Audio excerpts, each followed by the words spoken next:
All right, let's go. Jacksonville Jaguars up next. Sam, I've been asked about the Jags and their offseason moves. They've had a lot of moving pieces, both sides of the ball. I think ultimately, is it a wash? All the moves that they've made, because for every, they lost to Calvin Ridley and they've lost some starters on both sides of the ball, but they've replaced them as well. What are you thinking for the Jags here heading into the year? Yeah, I mean, I think it's a little bit to be determined. We're not sure what that's going to look like yet. They're relying on some unproven players in a major way, which isn't necessarily bad, but it does mean that it's an unknown quantity right now. Brian Thomas Jr. I think is huge and critical to what this team is going to be going forward. Their first round draft pick out of LSU, the second receiver out of LSU from this draft. Obviously Malik Neighbors being the top guy. A lot of people love Brian Thomas Jr. Chris Sims had him as better than Marvin Harrison Jr. And okay, that may have been the outlier in that direction, but there were a lot of people that had him as the clear fourth best wide receiver. Those three guys at the top who were all potential wide receiver ones in any normal draft, and then Brian Thomas Jr. as the fourth guy. I was a little bit lower on him than other people, but that speed that he has is that speed, size, length. It's unusual. And if he can become more than he was at LSU, if he can become a more well-rounded wide receiver, that's potentially huge for Trevor Lawrence, for this whole offense, for Gabe Davis on the other side, for Christian Kirk, like for what they need of everybody else in the system. If, however, he remains, a little bit more one-dimensional, then you look at the offense and you say, well, now there's some missing pieces to this sort of collection, this skill set, and that might put a cap on how good they can be. So it seems crazy to reduce the whole thing down to one guy, their rookie wide receiver, but they really do need, I think, Brian Thomas Jr. to make the same kind of impact that we expect Marvin Harrison Jr. or Malik Neighbors to make on their respective teams, right? They've been brought in to be the number one guy, and if they are, that changes everything about the receiving core, the offense, the whole dynamic there.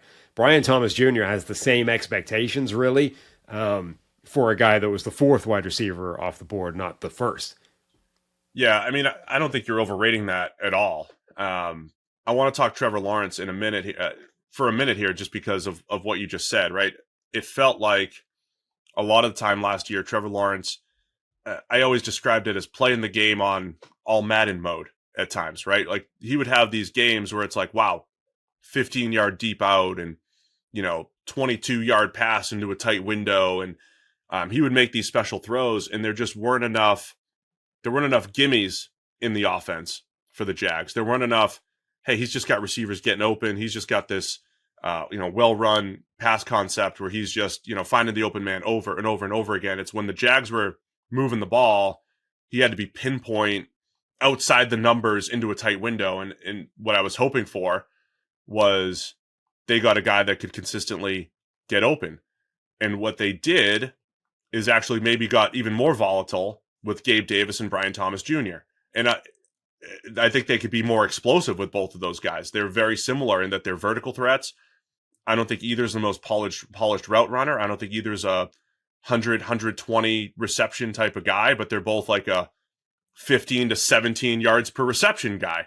So now I think we almost made this offense even more volatile, but potentially more explosive as well. Puts a little more pressure, I think, on Christian Kirk and Evan Ingram. Kirk working out of the slot, Evan Ingram as tight end, as those guys that are going to be more your dependable move the chain types, while I think Brian Thomas Jr. and Gabe Davis are flip the field types. It can all work out. I want to talk Lawrence. Do you have something else? And then I want to talk Lawrence for a minute. No, moving on to Lawrence. I think it's important to remind everybody, and I've been doing this all off season, remind people of the context of Trevor Lawrence's season, because you look at the overall production, the overall performance, and it's like that was an average at best season, right? He snuck over 4,000 yards. He had 21 touchdowns, 14 interceptions. That's a passer rating in the 80s, which in today's NFL is terrible. So you sort of look at that and you're like, oh, that was a really disappointing Trevor Lawrence season. And yet he ends up getting a $55 million a year extension out of the Jags. And they're like, no, he's the guy. But I think people very easily forget the things that contributed to that average looking statistical output for Lawrence. Yeah. one of the things that's absolutely true and valid. It's a great reminder for people. The other thing I wanted to say about Lawrence, when he came out, I kind of compared him from a development standpoint, maybe to Deshaun Watson or Andrew Luck. Luck came out. I mean, Luck because he was, Lawrence was called a generational prospect, just like Andrew Luck. I want to remind people about Andrew Luck's development and see, will we see something that coincides here? Using PFF grades as the proxy, Andrew Luck had a PFF grade of 67 as a rookie. That almost doesn't capture actually how good he was that year because the Colts went to the playoffs. They had O-line issues. I think Luck was pretty impressive coming out, but his PFF grades, like he never really lived up to the hype. You could argue that he didn't live up to the hype, and if he did, it wasn't until year 5 or 6. Luck's second year, he had a 77 grade and then a 79 grade. And if you look at Lawrence, it was a 59, a 78, and a 79. It's almost a similar trajectory as Luck. Now, last year at this time, we were saying, well, the second half of Lawrence's sophomore year in 2022, he flipped the switch. Everything looked better. But if you look at it in totality, he's been a high 70s PFF grade quarterback. Again, I think a really good proxy for production. Luck in 2015, his fourth year, injured, bad year, just kind of throw it out. There were some issues there.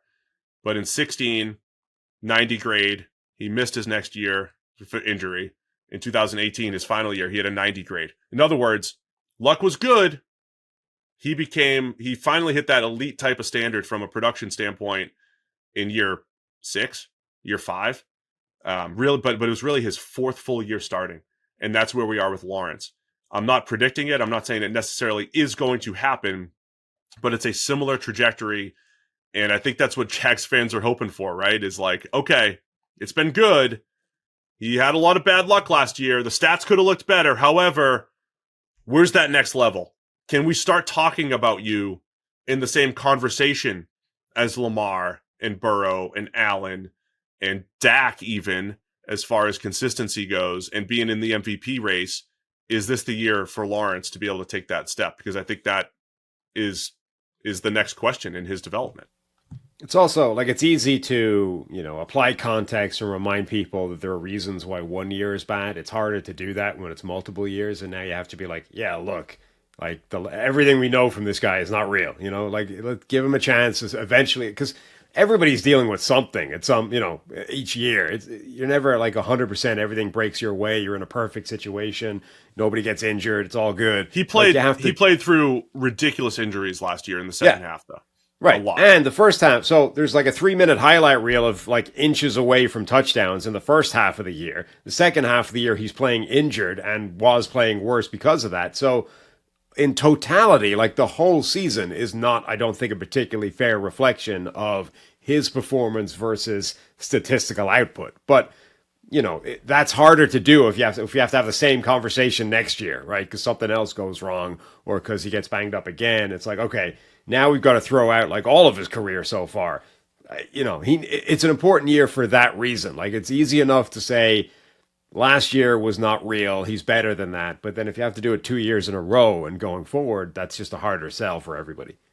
The other piece to really watch for the Jags this year offensively, their run game was very inefficient last year. There were certain games you'd get Travis Etienne, bust off a 30-yard touchdown, and they created some explosives, but the down-to-down efficiency in the run game was poor.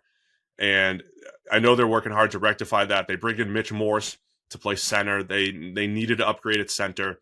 Their line is in that creep back toward average type of range. One of those you always say it can go either way. I think they need some year 2 development from Anton Harrison at right tackle, their former first-round pick. He's a better pass protector than run blocker at this point in his career. Cam Robinson, similar type of profile. He'll miss some blocks, but he's a better pass protector than he was earlier in his career. Creep back toward average offensive line, but they have to get better. 3rd and short, 4th and short, general run game efficiency. And I'm not sure that they have the pieces to do that unless maybe they get a Tank Bigsby to break out in year 2 to kind of take the load off of ETN in the run game. Well, their offensive line has been really strange because not only is it, in the classic creep back toward average kind of range, but it's been for a couple of years now way better as a pass blocking unit than it has been as a run blocking unit. So that's part of their problem, right? The run game has been inefficient in part because the offensive line is actually quite a bad run blocking unit, but it's quite a good pass blocking unit. So again, is I don't even know if that's by design or if that's just the way this thing has coalesced from the players that they've assembled.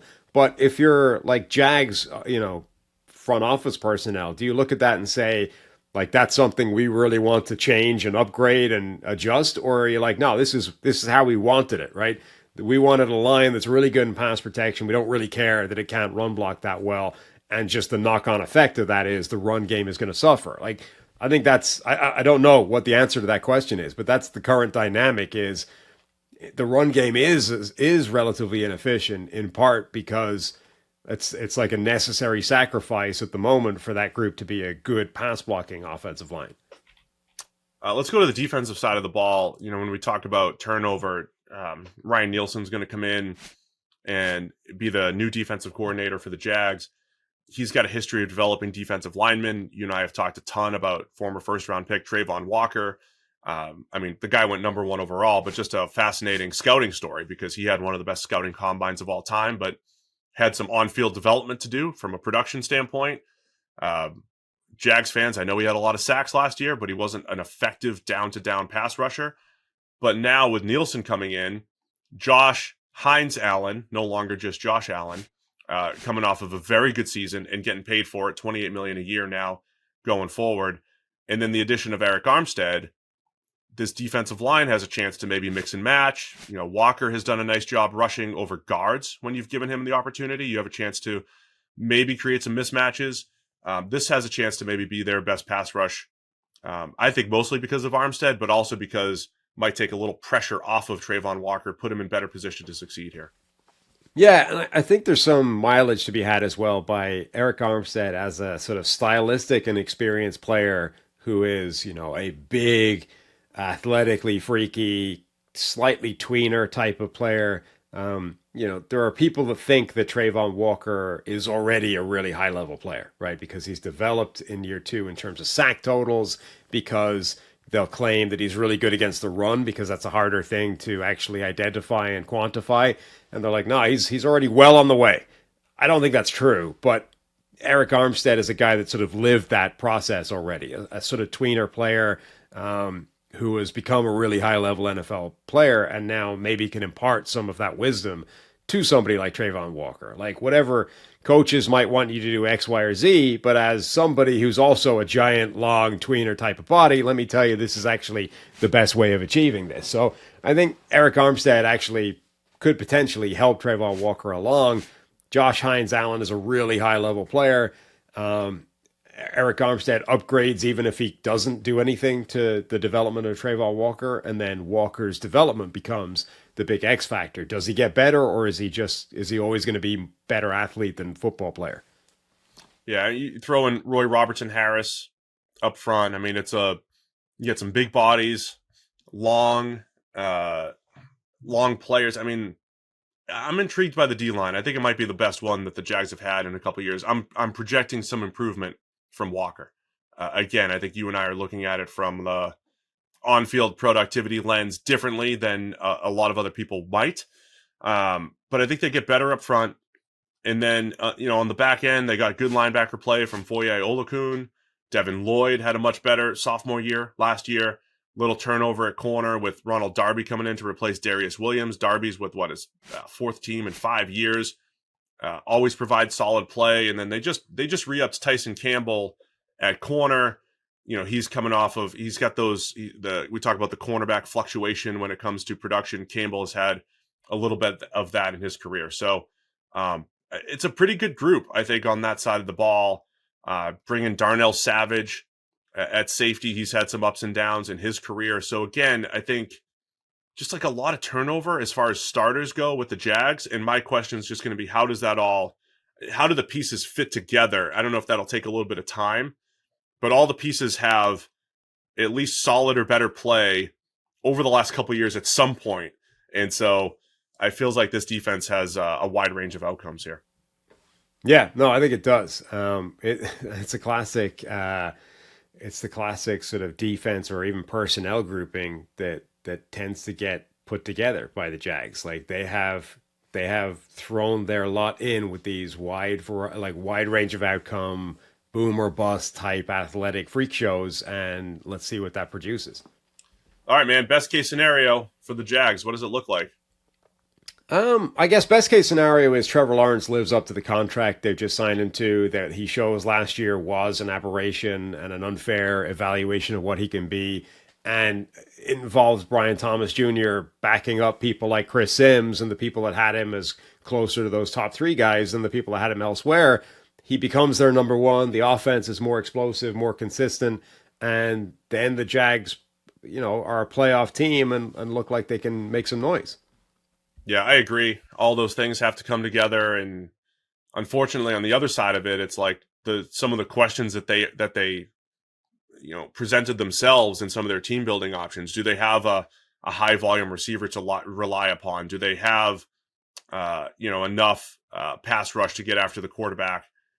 Some of those things, because again, remember last year it was like Josh Hines Allen was the only guy disruptive every single week. If Trayvon Walker doesn't develop, or Eric Armstead, heading into year 10 here, if they just aren't able to help, similar issues maybe as last year. And the AFC South, much more competitive than it was before. And if you feel like you've got buyer's remorse at the end of the year with Trevor Lawrence, that's possible as well. I think it's closer to the better case where Lawrence comes good. I just worry about the consistency from those receivers, or if they have enough of the high volume, dependable pass catchers that you need to take that next step. Yep, no, it's definitely. We already talked key position. That's Brian Thomas, right? The two top receivers, Keon Coleman with the Bills, Brian Thomas Jr. with the Jags.